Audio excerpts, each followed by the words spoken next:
শ্রী দুর্গাচরণ মহান্তি ঠাকুর মহারাজকে প্রশ্ন করলেন, ঠাকুর, স্বপ্নে অনেক সময়ে সদ্গুরুর দর্শন এবং উপদেশ মেলে, এ আমি বহুবার দেখলাম।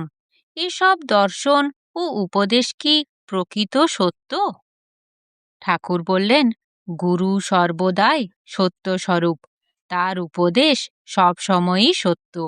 মন যখন মনোময় কোষে থাকে, সে সময়ে মনের চিন্তা অনুযায়ী স্বপ্ন দেখা যায়, কিন্তু মন যখন বিজ্ঞানময় কোষে অবস্থান করে, তখন গুরু দর্শন হয়।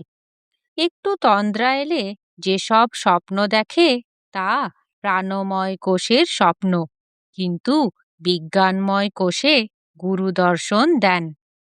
তিনি আবার প্রশ্ন করলেন, একটু তন্দ্রা এসেছে, সে সময়ে কখনো কখনো গুরুদর্শন ও উপদেশ দেন, এটা তাহলে কি? ঠাকুর বললেন, হ্যাঁ, সে আরো উন্নত অবস্থা।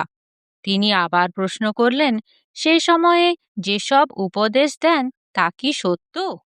ঠাকুর বললেন, হ্যাঁ, সে সব উপদেশ সত্য, কিন্তু গুরু যদি স্থূলদেহে থাকেন এবং স্বপ্নের উপদেশের সঙ্গে যদি স্থূল দেহধারী গুরুর উপদেশের অসামঞ্জস্য হয়, তাহলে যতদিন গুরু স্থূলে আছেন ততদিন তার বাক্য অনুযায়ী চলতে হবে, কারণ গুরু বাক্য সর্ব অবস্থায় সত্য হলেও গুরু শিষ্যকে নানাভাবে পরীক্ষা করেন।